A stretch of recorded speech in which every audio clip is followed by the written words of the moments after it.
The morning sun cast long shadows across the courtyard of Buckingham Palace as tourists gathered for the changing of the guard ceremony. Among them stood Marcus Chen, a travel blogger from California, camera ready to capture the perfect shot of Britain's most stoic soldiers. He had read about their legendary ability to remain motionless and expressionless, no matter what happened around them. The guards marched into position with mechanical precision, their red tunics blazing against the gray stone walls.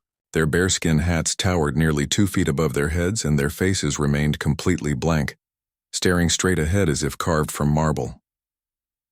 Marcus positioned himself at the front of the crowd, determined to get footage that would make his travel blog go viral. What Marcus didn't know was that guard James Sullivan had been having the worst week of his military career.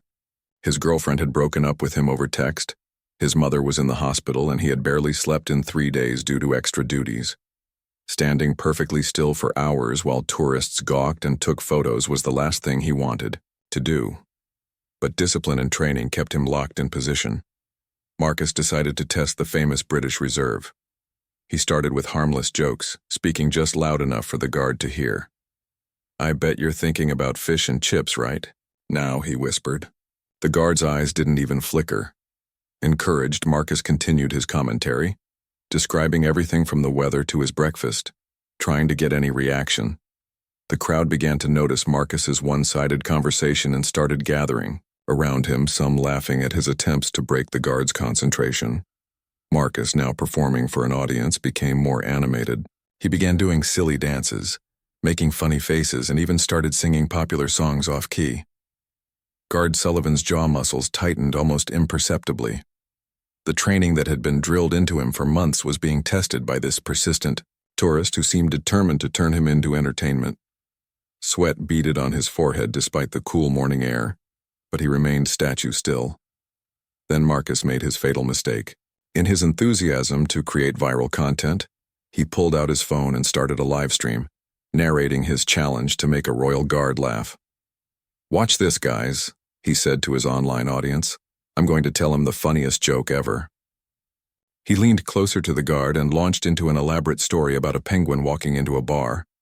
The joke was so absurdly bad, so perfectly terrible in its delivery, that something inside guard Sullivan snapped, not from anger or frustration, but from the sheer ridiculousness of the situation. A tiny smile cracked across his lips, then his shoulders began to shake slightly. Within seconds, he was struggling to contain full-blown laughter. The crowd gasped as the seemingly immovable guard began to chuckle, then laugh outright. His commanding officer, watching from nearby, couldn't believe his eyes. In 20 years of service, he had never seen a guard break character during a ceremony. Other guards in the formation remained perfectly still, though a few showed the slightest hint of amusement in their eyes. Marcus's live stream exploded with comments as viewers around the world watched a British royal guard lose his composure. The video was being shared faster than Marcus could read the notifications flooding his phone. He had achieved his goal of going viral, but now he wasn't sure if he should feel proud or guilty. Guard Sullivan quickly regained his composure, snapping back to attention with a face as serious as stone. But the damage was done. The crowd was buzzing with excitement. Phones were recording from every angle, and social media was already spreading the footage across the globe.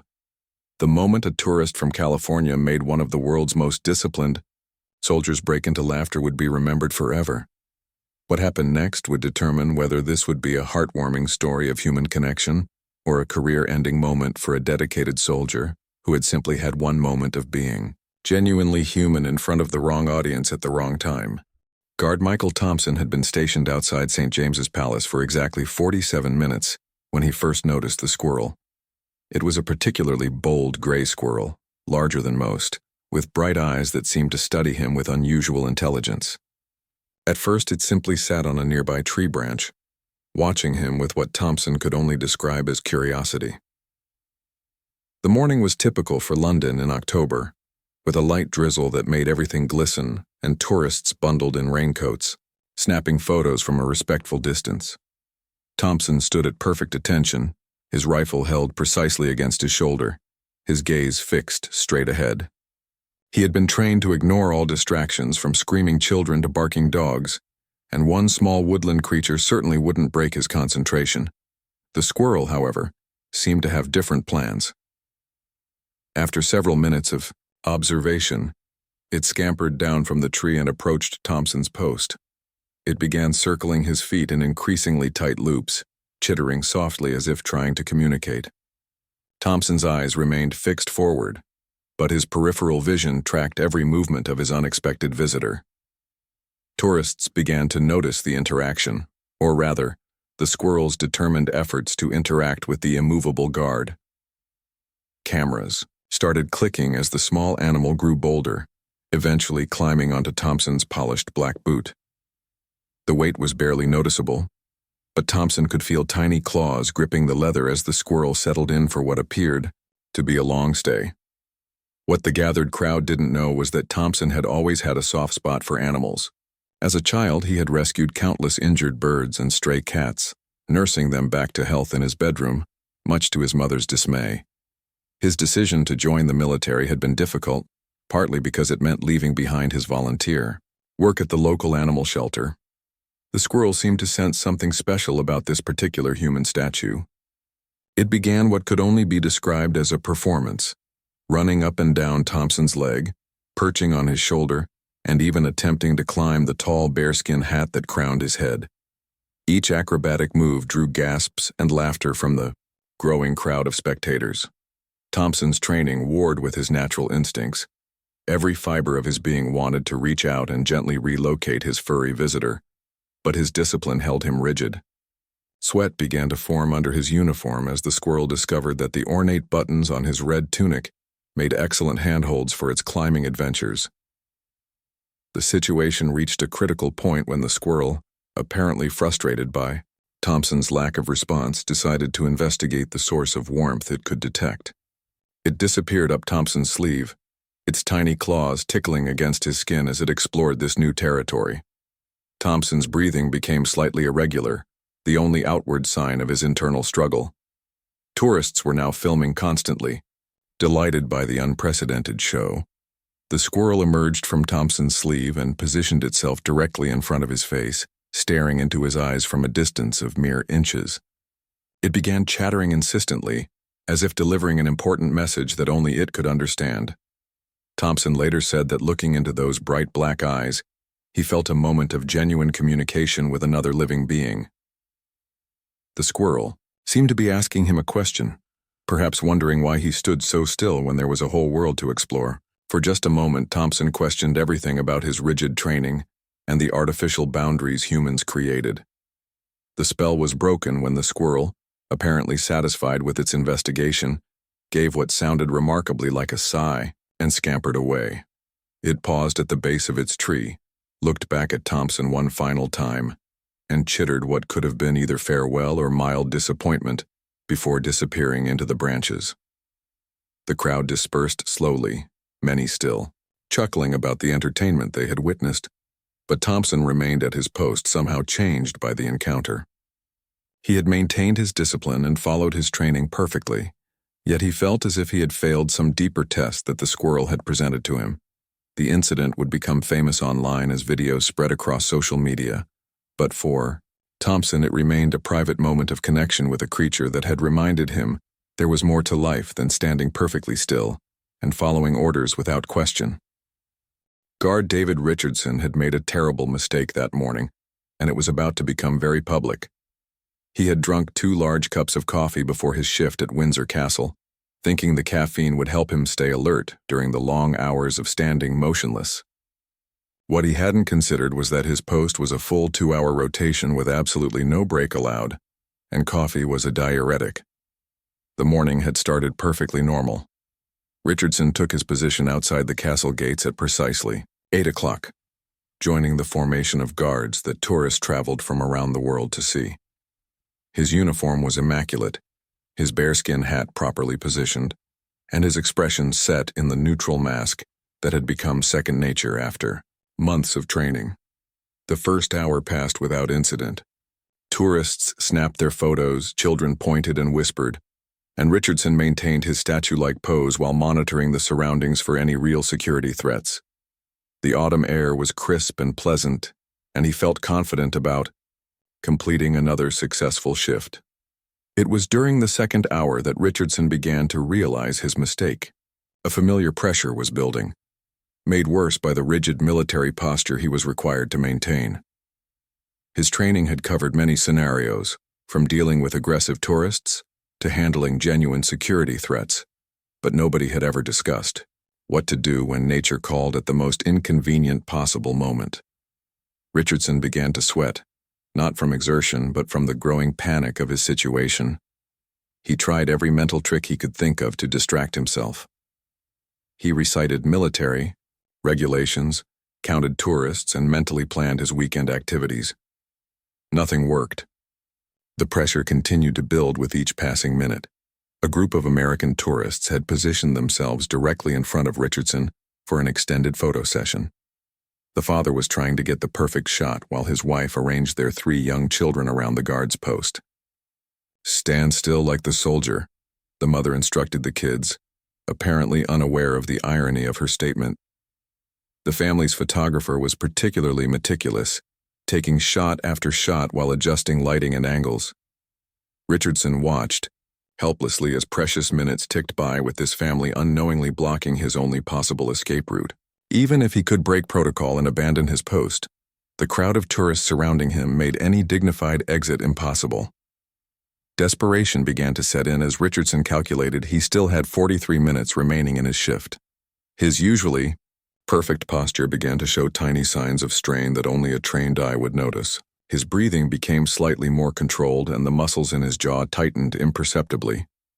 Other guards in the formation were too far away to notice Richardson's distress, and even if they had, there was nothing they could have done without breaking their own protocol.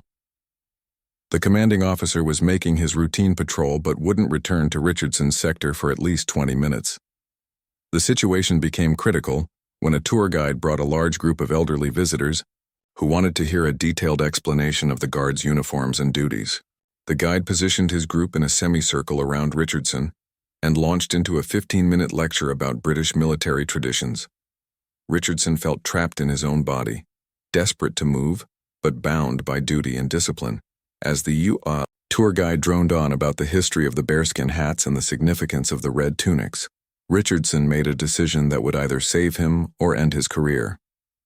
He began to implement emergency protocols designed for medical situations, using subtle eye movements and barely perceptible changes in posture to signal distress to anyone trained to recognize them.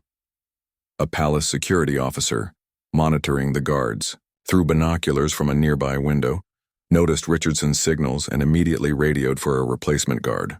The response was swift but not swift enough for Richardson's rapidly deteriorating situation.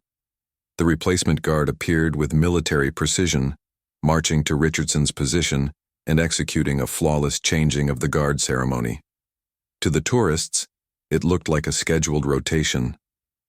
Only Richardson and a few security personnel knew it was an emergency extraction from one of the most uncomfortable situations a royal guard had ever faced. Richardson marched away with perfect military bearing, his training allowing him to maintain dignity even in his moment of greatest personal crisis. The tourists never knew how close they had come to witnessing a truly unprecedented breach of royal protocol, or how one guard's morning coffee habit nearly created an international incident that would have been replayed on social media forever. Guard Anthony Walsh was having an ordinary Tuesday morning shift at Buckingham Palace when he heard the first scream. His training immediately kicked in as he scanned the crowd of tourists for the source of the disturbance, his eyes methodically checking each face and looking for any signs of threat or panic. What he saw made his blood run cold. A runaway horse from the nearby Hyde Park riding trails had somehow broken through the barriers and was charging directly toward a group of schoolchildren on a field trip. The massive animal, clearly spooked by the crowds and urban noise, was running blind with terror, foam flying from its mouth and eyes wide with panic. The children, probably no more than 7 or 8 years old, were frozen in place by the sight of the approaching horse. Their teacher was trying to herd them to safety, but there wasn't enough time. Walsh could see that the horse's path would take it directly through the group of kids in approximately 15 seconds. Every instinct in Walsh's body screamed at him to maintain his position and follow protocol. Royal guards were trained to remain at their posts no matter what happened around them, unless they received direct orders to move or faced an immediate threat to the royal family. But as he watched those terrified children, protocol became meaningless. Walsh made a split-second decision that would define the rest of his military career. He abandoned his post and sprinted directly into the path of the runaway horse, placing himself between the animal and the children. His heavy ceremonial uniform and tall bearskin hat made running awkward, but adrenaline carried him forward faster than he had ever moved in his life. The crowd of tourists, who moments before had been peacefully taking photos, suddenly found themselves witnessing a life-or-death drama unfolding before their eyes. Cameras that had been focused on capturing static images of motionless guards were now recording a man risking everything to save strangers' children. Walsh positioned himself directly in the horse's path and began waving his arms and shouting, trying to redirect the panicked animal away from the children. The horse, confused by this sudden obstacle, reared up on its hind legs just feet away from Walsh.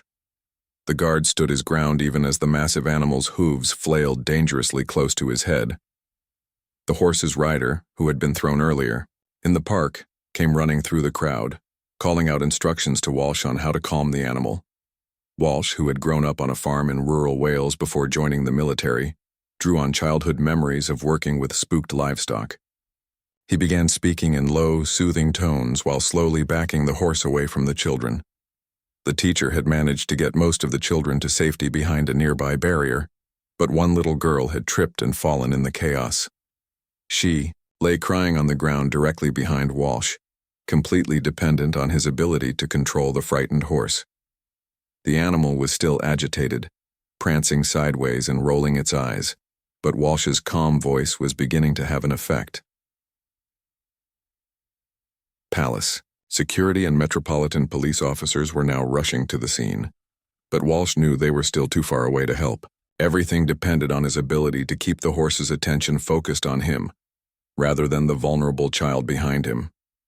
He continued his steady stream of quiet words, mixed with clicking sounds he remembered his grandfather using with difficult. Horses. The crowd watched in breathless silence as Walsh slowly extended his hand toward the horse's muzzle. The animal snorted and stepped back, then forward again, clearly torn between flight and curiosity. Walsh maintained steady eye contact, projecting calm authority despite his own racing heartbeat. Finally, the horse allowed Walsh to touch its nose. The contact seemed to break through the animal's panic and it began to settle. The rider arrived and was able to take control of the reins, leading the now docile horse away from the crowd. The little girl was helped to her feet by her teacher, shaken but uninjured. As the immediate danger passed, Walsh suddenly realized what he had done. He had abandoned his ceremonial post, broken military protocol, and created an international incident that was already being recorded and shared online. But as he looked at the safe children and their grateful teacher, he knew he would make the same choice again without hesitation. The aftermath of his decision would test everything Walsh believed about duty, honor, and the true meaning of service to others. Guard Robert Henderson was 3 hours into his shift at the Tower of London when he witnessed what appeared to be the end of a 25-year marriage unfolding right in front of his post. The couple, clearly American tourists in their 50s, had started with what seemed like a minor disagreement about directions, but their voices were rising with each exchange. Henderson had seen hundreds of tourist arguments during his service, usually about where to go next or who had forgotten to bring the camera battery. Most resolved themselves quickly as couples realized they were making a scene in front of one of Britain's most historic landmarks. But this argument felt different, deeper, like it was about much more than vacation logistics. The woman, wearing a bright yellow rain jacket despite the sunny weather, was clearly frustrated beyond measure. 25 years, Robert, she said to her husband, her voice carrying clearly in the quiet courtyard. 25 years I've been asking you to listen to me, to include me in decisions, and you still act like I'm not even here. Her husband, a tall man with graying hair and an expensive camera hanging around his neck, looked genuinely confused by her anger. It's just a vacation, Margaret, he replied, clearly not understanding why she was so upset. I thought you'd enjoy seeing the crown jewels. I was trying to surprise you. Henderson watched as Margaret's face crumpled with years of accumulated disappointment. This wasn't about the crown jewels or vacation planning. This was about a woman who felt invisible in her own marriage. And Henderson found himself unexpectedly invested in the outcome of their conversation. Margaret sat down heavily on a nearby bench, her shoulders shaking as she tried to compose herself. "You planned this entire trip without asking what I wanted to see," she said quietly. "You booked restaurants I hate, scheduled tours of places that bore me, and when I try to suggest something different, you act like I'm being difficult."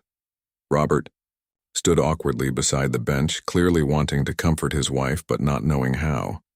Other tourists were beginning to notice the scene, some stopping to stare while others hurried past with embarrassed expressions. Henderson felt the familiar tension of wanting to help, but being bound by his duty to remain motionless and silent. The conversation continued for nearly 20 minutes, with Margaret finally expressing frustrations that had apparently been building for decades. She talked about feeling like a passenger in her own life, about dreams she had given up, and about the loneliness of living with someone who never really saw her as an equal partner. Robert sat beside her on the bench, and for the first time seemed to really listen to what his wife was saying. Henderson watched as the man's expression changed from confusion to understanding to something that looked like horror as he realized how unhappy Margaret had been. "I never knew," Robert said finally, his voice barely audible. "I thought I was taking care of everything. I thought you liked it when I handled the planning and decisions. I thought I was being helpful." Margaret looked at her husband with eyes full of tears and exhaustion. "I know you meant well," she said, "but I felt like a ghost in my own marriage for so long. I don't know how to fix this, and I don't know if I have the energy to try anymore."